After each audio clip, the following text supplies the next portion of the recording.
오늘은 은혜는 율법에서 죽는 것입니다, 이런 제목이고요.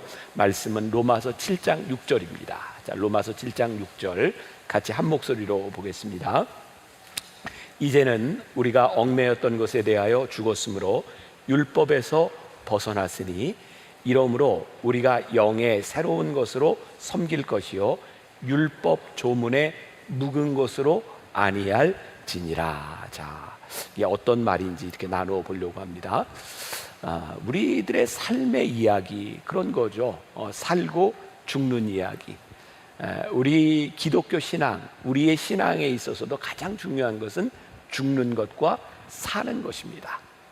우리가 갖고 알아야 될 중요한 메시지는 결국 죽는 것과 사는 것이죠. 이 삶과 죽음이 거짓 신앙인가, 진짜 신앙인, 율법 가운데 사는 사람들과 은혜 가운데 사는 사람들을 구별하여 주는 것입니다. 스캇 솔즈가 쓴 선밖에 예수에 보면 하나님을 믿지 않는 사람들이 교회에 대하여 한 굉장히 마음 아픈 이야기가 있습니다. 샌프란시스코의 저널리스트가 이런 글을 썼어요. 거듭난 크리스천들의 문제점은 다시 태어나면서 더 큰 골칫거리가 되었다는 점이다. 또 영국의 저널리스트 중에 하나가 이런 이야기를 했어요. 거듭난 사람들은 왜 태초에 태어나지 않았다면 좋았을 것이라는 생각을 들게 만들까? 우리 크리스찬들을 향해서 하는 말입니다. 필립 얀시는 놀라운 하나님의 은혜, 이 책을 내고 인터뷰에서 이런 이야기를 합니다.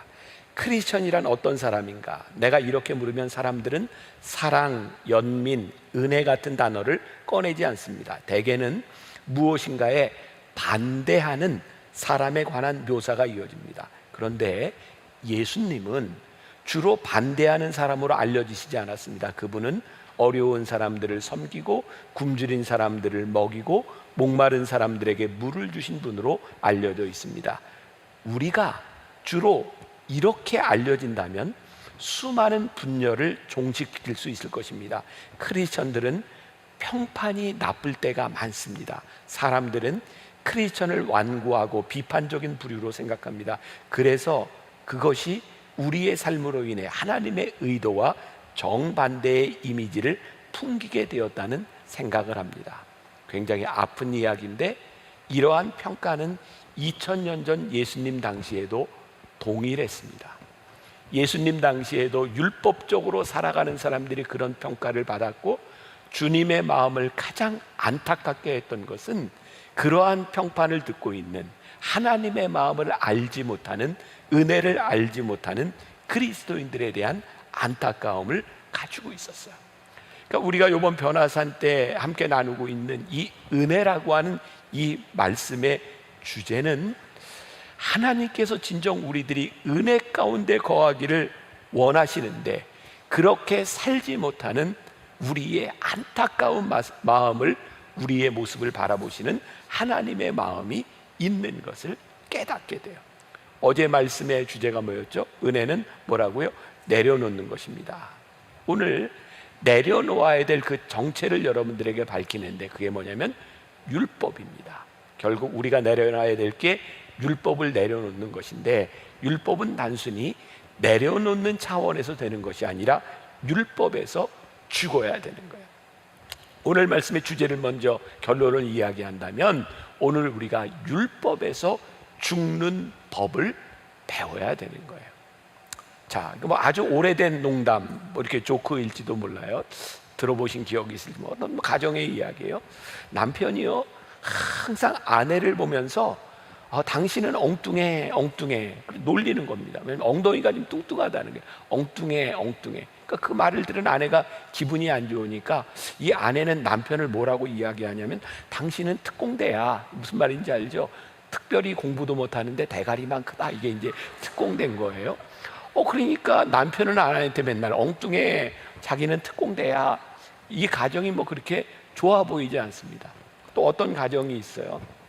자녀들이 있는데 이제 시험을 보고 이제 성적표가 나왔어요. 옛날에는 수우 미양가 이렇게 줬잖아요. 근데 애가 성적표를 가지고 나왔는데 글쎄 점수가 다 가가의 체육만 양인 거예요. 여러분들의 자녀가 그렇게 성적을 받아왔던 기분이 어떻겠어요? 아버지가요, 애를 불러놓고 이야기하는, 야, 너 도대체 이렇게 공부를 어떻게 하니? 가가가 양? 너 어떻게 한 과목만 그렇게 열심히 하니? 다 열심히 해야지. 이렇게 아이를 격려하는 가정도 있어요. 어떠한 가정에는 비난이 있고 어떠한 가정에는 격려가 있어요. 저는 율법과 은혜라고 하는 것은 바로 이 격려와 비난 사이에 아주 중요한 것을 우리들에게 가르쳐주고 있다고 생각해요. 자, 율법에서 우리가 죽어야 하는 이유는 무엇일까요? 우리가 누군가를 판단할 때는 뭘 판단해요? 저 사람은 선하구나, 악하구나. 누군가에 대해 선과 악을 이야기하면서 누군가를 비난하게 되면 틀림없이 상처를 받습니다. 이 상처의 기억들로 인하여 나도 망가지고 상대방도 망가지고 결국 우리가 상처라는 감옥 속에서 우리들이 나오지 못하는 것이요. 이렇게 만드는 것이 뭐라고 성경은 이야기하냐면 율법이다. 만일 우리들에게 율법이 없었더라면 우리는 이렇게 판단하지 않았을 것이다. 디모데전서 1장 8절에는 이렇게 되어 있어요. 그러나 율법은 사람이 그것을 적법하게만 쓰면 선한 것임을 우리가 아노라. 중요한 얘기죠. 선과 악을 구별하는 이 율법이 적법하게만 쓰여진다면 그것이 선한 것임을 우리가 아노라. 그런데 율법이 그렇지를 않은 거예요. 자, 로마서 3장 20절 말씀에 그러므로 율법의 행위로 그의 앞에 의롭다 하심을 얻을 육체가 없나니 율법으로는 죄를 깨달음이로다. 율법에 선한 기능이 있음에도 불구하고 율법을 가지고는 우리들이 하나님 앞에서 선하다 인정받을 수 있는 사람이 아무도 없다는 거죠. 자, 율법의 가장 중요한 기능은 뭐예요? 죄를 깨닫게 하는 거예요. 그런데 율법이 우리 속에 들어와 적용될 때 우리의 죄가 명백하게 드러나는데 죄가 드러나는 것은 아무 문제가 없어요. 문제는 율법으로 일어난 죄로 인해서 죄의 문제가 해결되지 않는다는 거예요. 율법으로 인하여 우리들에게 죄가 드러날 때 무엇이 문제인가? 우리들에게 찾아오는 것이 죄책감이에요.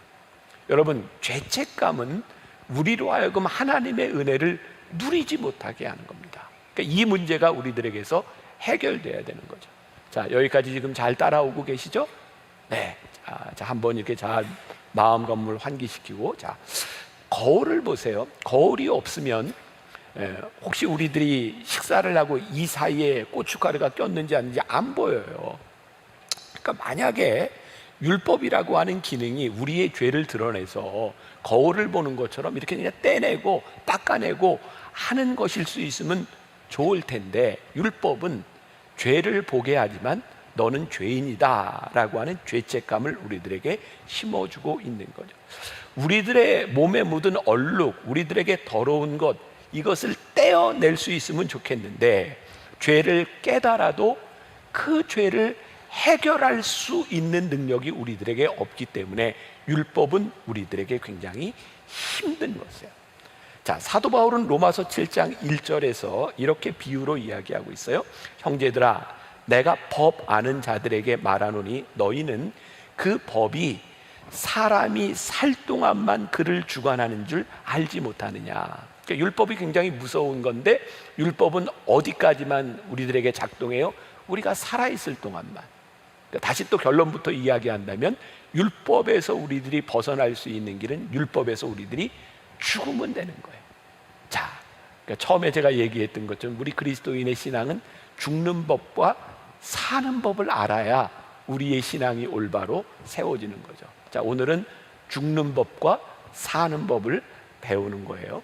상식적으로 율법은 우리가 살아있는 동안에만 적용되기 때문에 우리들이 어떻게 율법에서 죽어야 되는가, 이것을 우리들이 깨달아야 되는 거예요. 자, 이런 상상을 한번 해봅시다.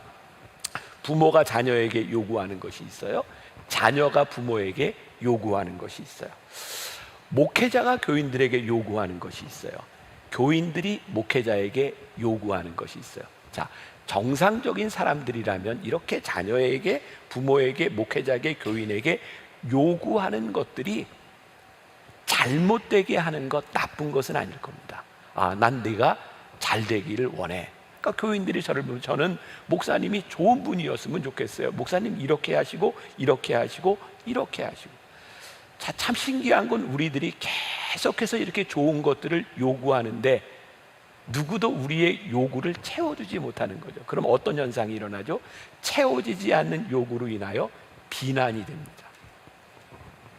우리가 누군가를 비난하는 이 일들은 악한 것에서부터 시작된 것이 아니라 우리들이 원하는 요구들이 끊임없이 이루어지면서 우리는 서로를 비난하게 되죠. 그러니까 가만히 생각해 보세요.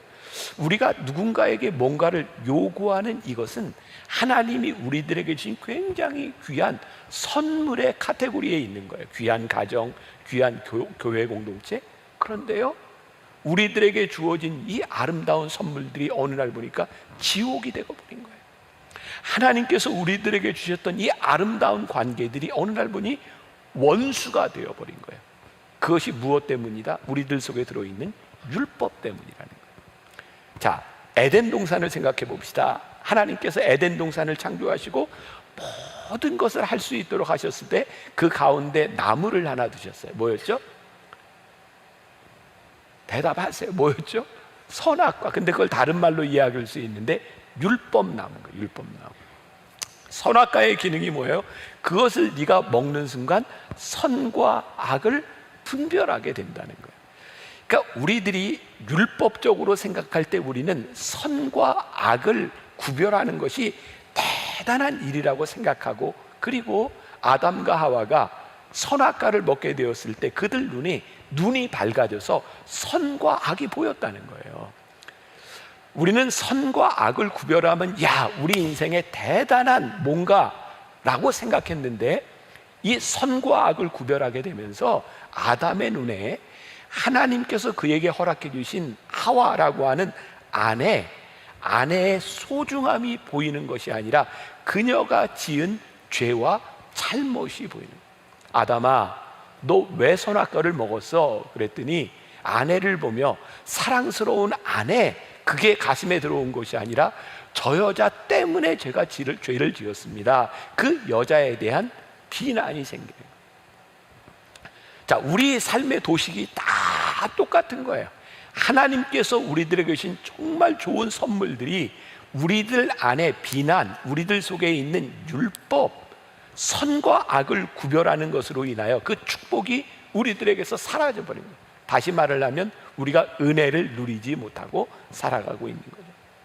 우리를 힘들게 하는 것은 우리들 주변에 있는 어떤 존재들, 어떤 관계들 때문이 아니라 그 존재와 관계들을 우리들이 끊임없이 판단하며 우리들에게 들어오는 죄책감, 정죄감, 이 율법이 우리를 무겁게 하는 거죠.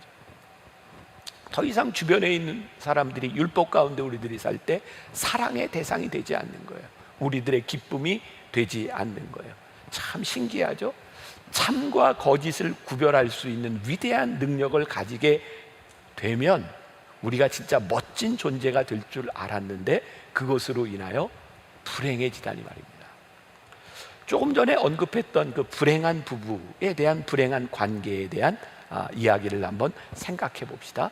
이런 관계에서 벗어날 수 있는 방법은 무엇일까요? 자, 로마서 7장 2절과 3절. 자, 로마서 7장 2절과 3절 같이 한번 봉독합니다. 시작. 남편이 있는 여인이 그 남편 생전에는 법으로 그에게 매인바되나 만일 그 남편이 죽으면 남편의 법에서 벗어나느니라. 그러므로 만일 그 남편 생전에 다른 남자에게 가면 음녀라. 그러나 만일 남편이 죽으면 그 법에서 자유롭게 되나니 다른 남자에게 갈지라도 음녀가 되지 아니하니라. 이게 참 성경에 이런 말씀이 다 있네.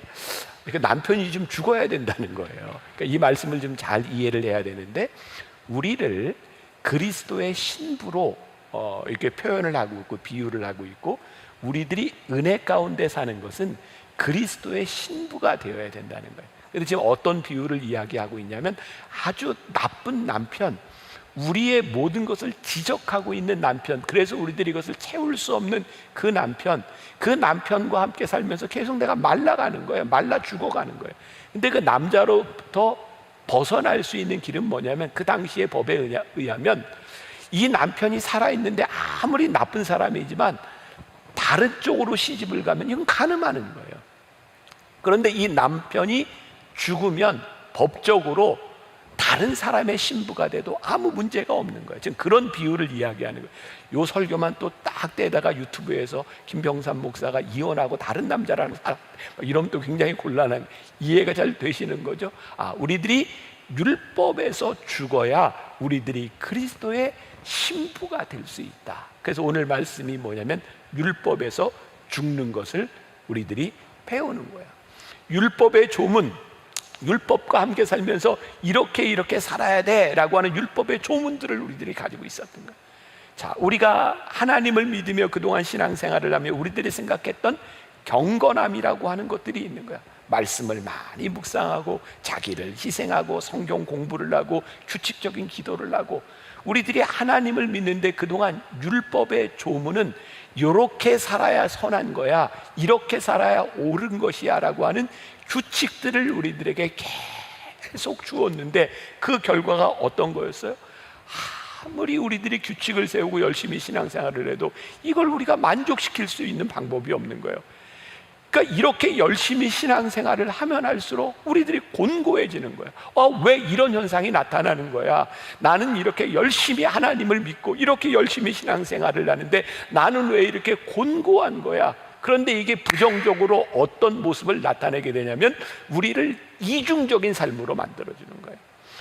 규칙은 계속 우리들에게 이렇게 이야기하는데 우리들이 그렇게 살 수 없으니 우리들이 사람들 보는 앞에서는 이런 것을 지키는 규칙적인 사람이요, 내적으로 들어가 보면 우리들이 그렇지 못한 우리의 이중적인 모습들, 이게 얼마나 무서운가.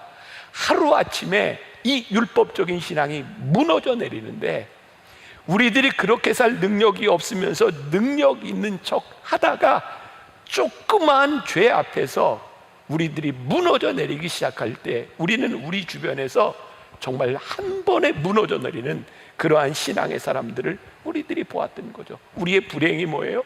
하나님은 그리스도의 신부로 우리들이 은혜를 누리며 살아가기를 원하셨는데 우리는 수없이 많은 율법 조항들, 우리들의 규칙들에 의하여 그 은혜를 잃어버리고 산 것이죠. 그래서 오늘 율법에서 죽어야 된다는 거예요. 예를 들어 볼게요. 어떤 서울 시내 한 교회에서 청소년들을 대상으로 설문조사를 했대요. 술, 담배 문제를 가지고. 그랬더니 87%의 청소년들이 교회에서 술, 담배는 하면 안 되는 겁니다. 여러분들이 얼핏 이 이야기를 들으면 그래요. 요즘 청소년들이 그래도 저렇게 신앙적인 생각을 하고 있구나, 이런 마음이 들지 않으세요? 그런데요, 술, 담배를 하면 안 돼라고 하는 87%의 사람들이 그 아이들이 신앙을 잘 지키는 게 아니라 그렇게 대답을 하고 교회를 떠난다는 거예요. 자기들이 실제 살아가는 생활 가운데서 술, 담배를 안 하고 살아가는 것이 이거를 지킬 자신이 없는 거예요. 너무 놀랍지 않습니까? 이렇게 지켜야 돼 라고 하는 것을 아는데 이렇게 지켜야 될 자신이 없으니까 하나님을 떠나가는 거예요. 율법이 우리들에게 선과 악을 분별하게 만들어주는데 그것으로 인하여 오히려 하나님을 떠나게 만드는 거예요. 여러분, 정말로 우리가 행위로 세상 사람들과 구별될 수 있을까요? 저는 우리들에게 선하고 옳게 살려고 하는 의지가 틀린 것이 아니고 이것이 잘못된 것이 아니지만, 만일 우리가 우리의 삶의 행위로 세상과 구별될 수 있다라고 생각한다면 우리는 은혜의 감격 속에 살아가는 것이 아니라 더 큰 책임감, 더 큰 무거움, 더 큰 죄책감으로 인하여 우리 그리스도인들을 자꾸 위선적으로 만드는 거예요. 제가 서두에 이야기했던 하나님을 알지 못하는 어떤 저널리스트가 이야기했던 것처럼 거듭난 그리스도인이라고 말하는 사람들이 거듭나지 않았으면 더 좋을 뻔했다. 왜 우리가 그런 이야기를 듣는가? 율법에서 헤어나오지 못하니까 우리들이 더 위선적이 되고 더 죄책감에 빠져서 은혜를 잃어버리고 살아가는. 오늘 우리가 다시 은혜로 날아오르는 은혜 가운데 사는 것을 우리들이 배워야 되는 거예요. 자, 그러면 율법에서 죽는다라고 하는 것은 어떤 것일까? 이게 이제 오늘 답이 되겠죠? 저는 이렇게 생각해요. 율법에 대하여 죽는 것은 율법 앞에서 우리들이 이렇게 연약하고 우리들이 이 모든 것을 지킬 수 없는 존재임을 인정할 때 우리들이 율법에서 죽는 것이다.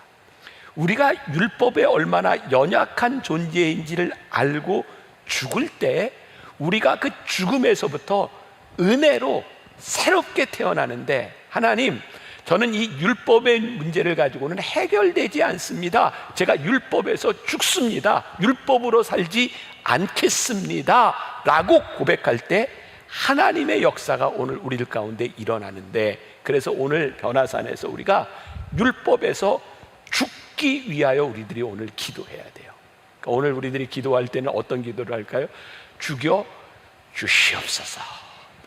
죽여달라고 기도해야 돼요. 어디에서? 율법에서. 더 이상 우리로 하여금 율법에 머물지 않게 하여 주옵소서. 고린도후서 5장 17절에 유명한 말씀이 있어요. 그런즉 누구든지 그리스도 안에 있으면 새로운 피조물이라. 이전 것은 지나갔으니 보라 새 것이 되었도다.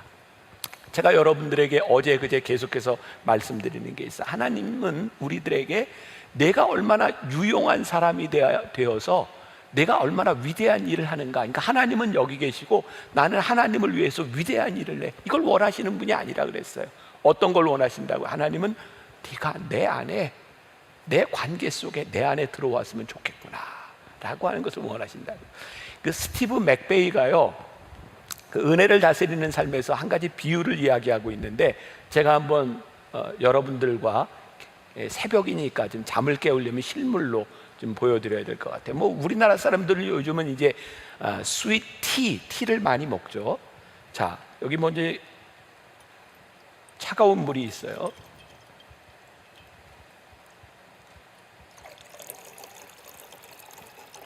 자, 여기에는 지금 방금 끓인 물입니다.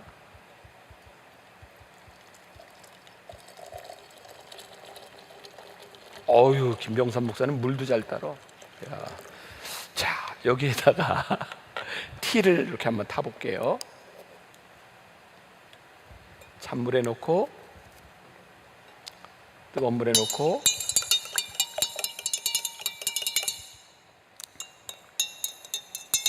자, 뭐 티가 이렇게 녹았지만 여긴 잘 녹지 않습니다.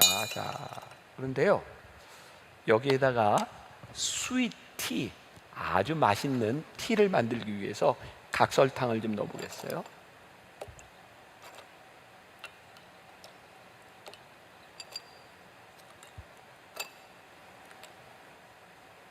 한 3개쯤 넣어볼까요?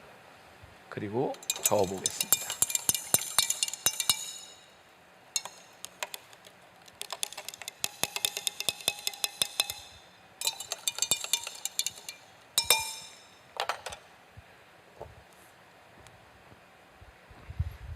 보이시나 모르겠네요. 여기에 설탕이 녹았나요? 안 녹았나요?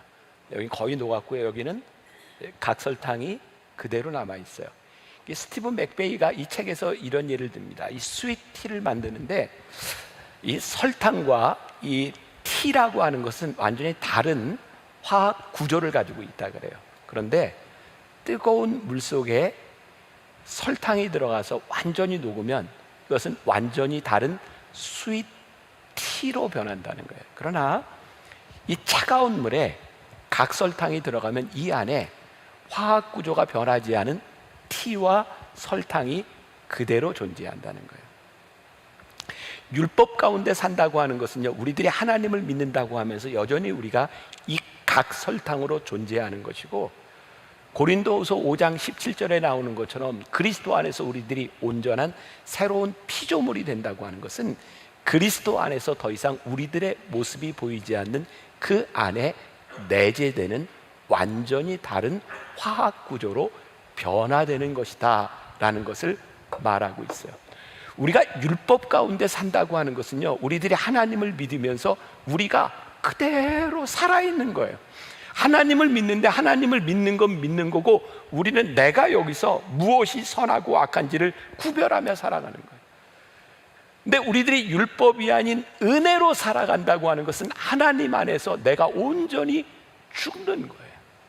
여러분, 성경이 우리들에게 굉장히 놀라운 진리를 말씀하고 있는데 우리들에게 죽으라는 거예요. 어디에서? 율법에서 죽어 그리스도 안에서 죽어 너희들이 그리스도 안에서 온전한 새로운 피조물이 되어라.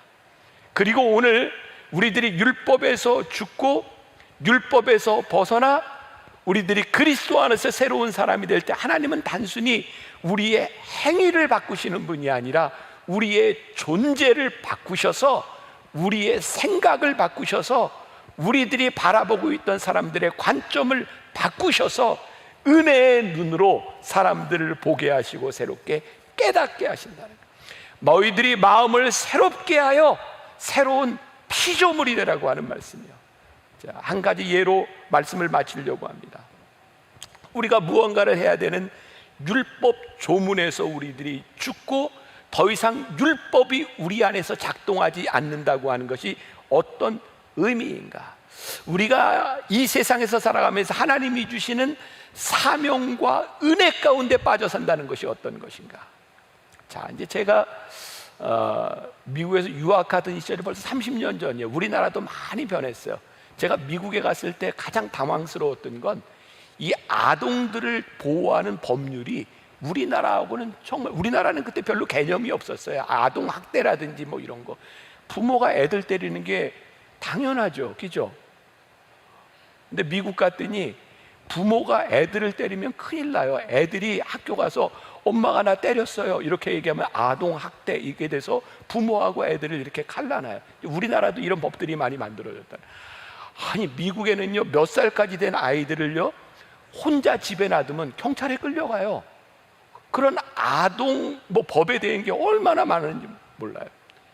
제 아내하고 저하고 미국 가서 애 둘을 키우면서 그 아동법을 열심히 공부했을까요? 안 했을까요? 하나도 안 했어요.